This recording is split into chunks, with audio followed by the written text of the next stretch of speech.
तो आज के दिन की शुरुआत होती है सीधा गाड़ी के अंदर, क्योंकि मुझे डांगी भाई का फ़ोन आता है और वो कहता है चल कहीं दूर घूम के आते हैं। तो क्या था, मैं भी उसकी फैमिली के साथ निकल गया एक छोटे से सफ़र पर।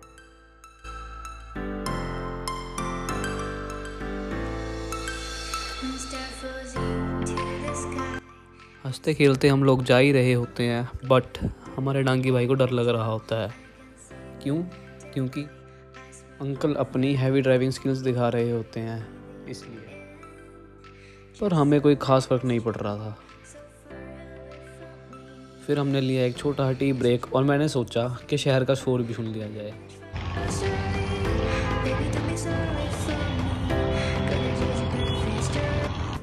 और यहाँ ये कुत्ता शिकार की नाकाम कोशिश करते हुए। अब यहाँ हो चुका था ड्राइवर तेज और अंकल जी और डांगी भाई चाय और पराठों का लुत्फ़ उठा रहे थे।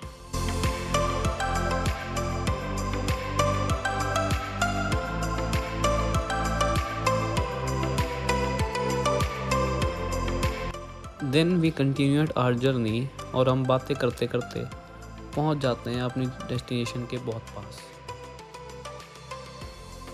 हर की पौड़ी, हरिद्वार। फिर हमने देखा ओम ब्रिज।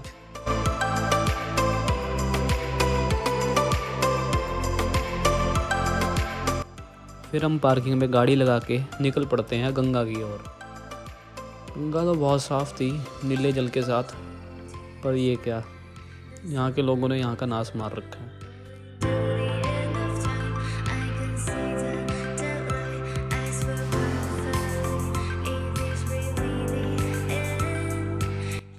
फिर मेन द्वार से एंट्री लेने के बाद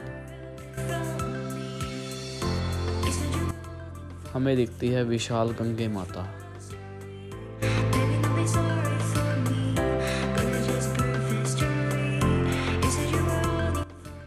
हम आए थे ऑफ सीज़न में, पर यहाँ फिर भी बहुत भीड़ थी। फिर अच्छी जगह ढूंढने के बाद हमने हमारी गंगा में डुबकी और रात के बज चुके थे 6:30, यानी कि ये टाइम था आरती का। देखते देखते यहाँ बहुत भीड़ बढ़ चुकी थी और आरती शुरू हो गई थी। सारे आरती में लीन थे, सारे शांत थे। इन्होंने यहाँ बड़ी स्क्रीन लगवा रखी थी और वहाँ सामने आरती हो रही थी। फिर हम निकल पड़ते हैं यहाँ की जगह को थोड़ा और एक्सप्लोर करने।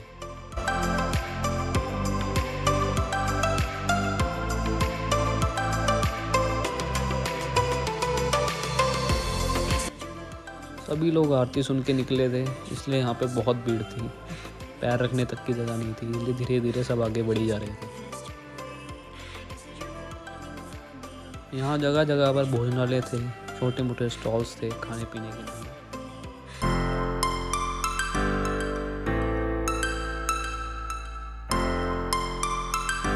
और यहाँ छोटे छोटे शिवलिंग, शंख और मूर्तियाँ मिल रही थी।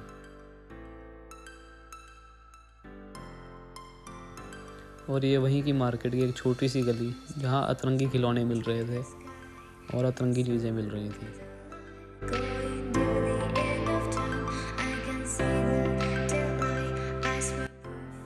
फिर हमने देखी एक दूध की दुकान, जहाँ बहुत भीड़ लगी थी, तो हमने भी एक ट्राई कर लिया।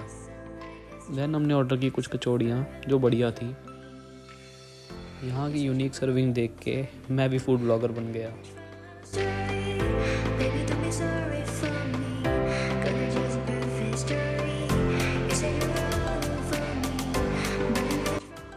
रेटिंग तो बहुत खूबसूरत थी, पर ये छोले भटूरे खाने में बहुत एवरेज थे। और किसी को ये छोले भटूरे पसंद नहीं आए, सिर्फ इस जल्लाद को छोड़ के। ये 3 प्लेट खा गया। उसके बाद हम बच्चों ने बैठ के किया डिनर, क्योंकि अंकल आंटी अपना खा चुके थे। और इस उस्ताद से मिलो, इसका नाम है चूचू। और फिर हमने देखा भालू के सिर पे खरगोश। फिर मेरी आँख खुलती है सीधा नेक्स्ट मॉर्निंग, और ये हमारी धर्मशाला। यहाँ की धर्मशाला होटल से कम भी नहीं थी। इन्होंने हमें सब कुछ प्रोवाइड किया। इस धर्मशाला का नाम था जमुना दास धर्मशाला, जो कि हर की पौड़ी से सिर्फ 2-2.5 किलोमीटर आगे थी। और ये देख लो हमारा रूम टूर।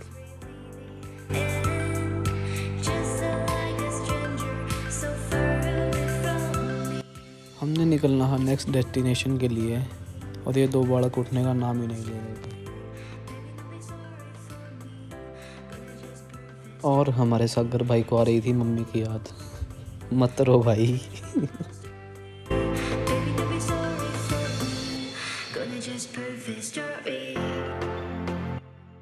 उसके बाद ये है हमारा बालकनी व्यू और एक प्यारा सा सनराइज़।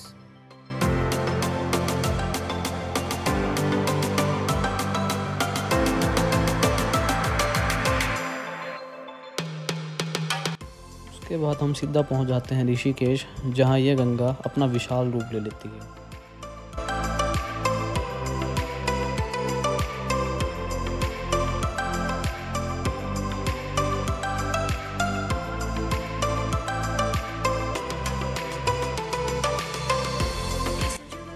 फिर हम निकल जाते हैं राम झूले की तरफ, क्योंकि लक्ष्मण झूले पर कंस्ट्रक्शन चल रही थी, बंद था वो।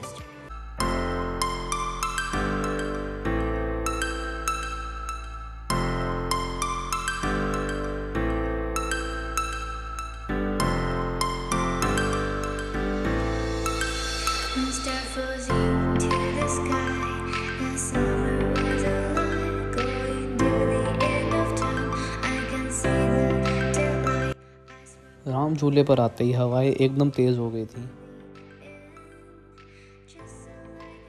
इस पर चलते हुए तो कुछ पता ही नहीं लग रहा था, बट जब हम इस पर खड़े हो रहे थे तो ये हिल रहा था।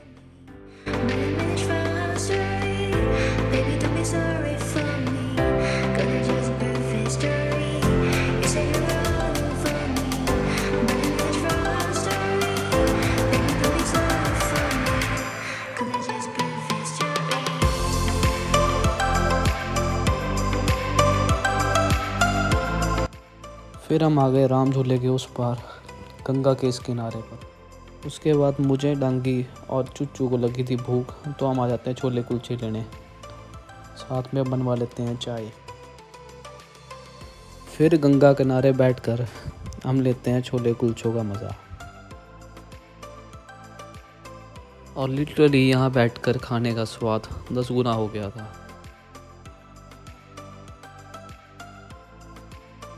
और ये लोग राफ्टिंग रूट से वापस आते हुए।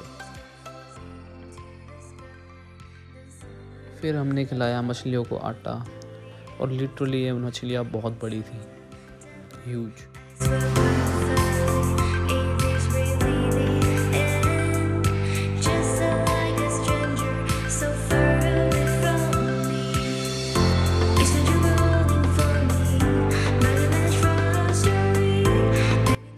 फिर हम आ गए वापस हरिद्वार, क्योंकि कुछ कसर रह गई थी। आंटी जी का ये होम टाउन था, इसलिए आंटी जी का जाने का यहाँ से मन नहीं था।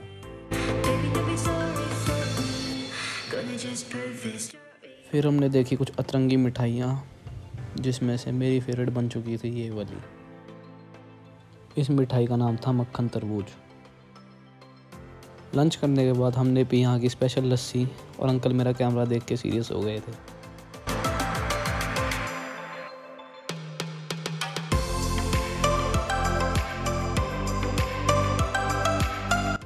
उसके बाद घर वापसी के टाइम हम रुके मन्नत पर चाय पीने के लिए।